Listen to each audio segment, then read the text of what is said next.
Hello, welcome back. In this video, I will talk about the eraser tool. This is the icon of eraser tool. If I draw, for example, this object, and also if I draw this object.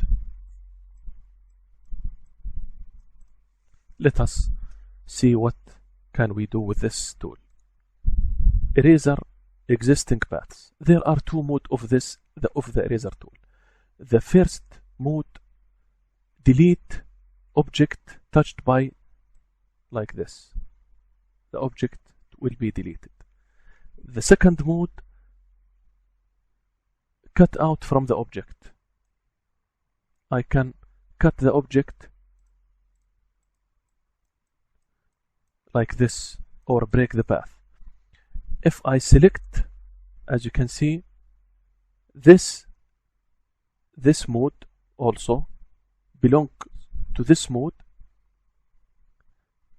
Break apart cut item. You can cut the object into two objects like this. If I enable this and cut the object, I need to select it first.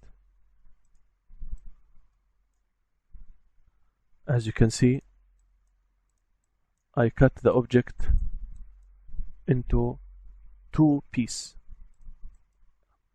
Also, I can increase or decrease the width of the tool. As you can see, two pieces also. This is everything about the eraser tool. Thank you very much.